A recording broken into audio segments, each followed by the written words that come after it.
पितरपक्ष में पितरों का सपने में आना आपके लिए शुभ संकेत है या अशुभ?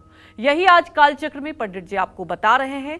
और अपनी इस चर्चा को आगे बढ़ाते हुए हम ये जानते हैं कि अगर आप पंडित जी सपने में गुस्से में पंडित पितर दिखते हैं तो क्या उसका मतलब क्या है कि कुछ दिक्कत आने वाली है आने वाले भविष्य में?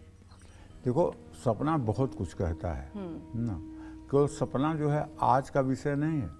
जब सीता जी का हरण हुआ और सीता जी अशोक वाटिका में थी तो रावण एक दिन आकर के कहता है राक्षसिनियों से, सीतहि बहुविधि त्रासहु जाई, मास दिवस में कहा न माना, तौ मैं मारी काढ़ कृपाना। सीता से कहता है कि अगर तूने एक महीने में मेरी बात नहीं मानी तो मैं इस तलवार को निकाल करके तुम्हें मार डालूंगा। और राक्षसिनियों से कहता है कि तुम लोग जा करके सीतहि बहुविधि त्रासहु जाई, बहुत तरह से जा करके इस सीता को डराओ। ठीक है। तो जब रावण ये कह करके लंका में चला जाता है तो जानते हैं उस समय वहाँ एक राक्षसनी थी जिसका नाम था त्रिजटा। त्रिजटा नाम राक्षसी एका, राम चरण रति निपुण विवेका, सबलों बोल सुनाए सी सपना, सीतहि सेई करो हित अपना। सपने बानर लंका जारी, जात उधान सेना सब मारी, नगर फिरी रघुबीर दुहाई।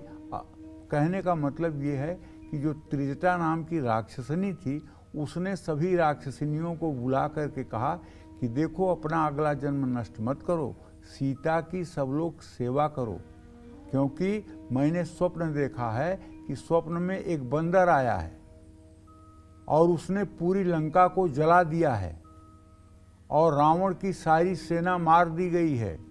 सपने बानर लंका जारी, जात उधान सेना सब मारी। और पूरे नगर में रघुवीर की जय जयकार हो रही है, पूरे नगर में राम का जय जयकार हो रहा है। सबलों बोल सुनाए सपना, सीतहि सेई करो हित अपना। तो उसका सपना 100% सटीक उतरा।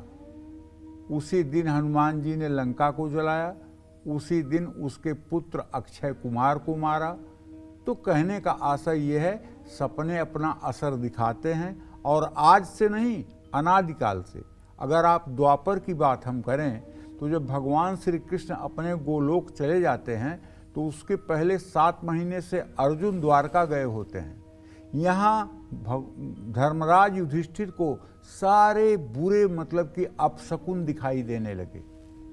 कुत्ते बिल्ली उनके दाहिने तरफ से जाने लगे, गाय बाएं तरफ से जाने लगी, कुत्ते उनकी तरफ मुंह करके रोने लगे, सियार पूरब दिशा में मुंह करके रोने लगे। मतलब सब अशुभ अशुभ अशुभ दिखाई देता था। और जब अर्जुन आए, उनका चेहरा मलिन और क्लांत देख करके तो समझ गए कि कुछ अनिष्ट हुआ है।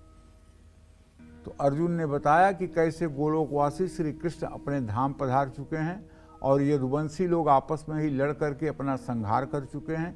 उन मतलब परिस्थितियों का यहाँ पहले से ही धर्मराज युधिष्ठिर को ज्ञान हो रहा था।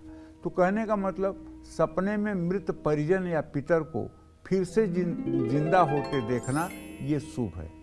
इसका मतलब है कि भविष्य में आपको कोई चीज मिल सकती है। सपने में पितर खुश स्वस्थ नजर आएं तो समझिए वो जहाँ भी हैं खुश हैं। अगर सपने में परिजन क्रोधित अवस्था में दिखें और आपसे कोई काम करने के लिए कहें तो इसका मतलब है कि उनकी कोई इच्छा है जो अधूरी रह गई है। ऐसे में जितनी जल्दी हो सके उनकी इच्छा आपको पूरी करना चाहिए। जय मां विंध्यवासिनी।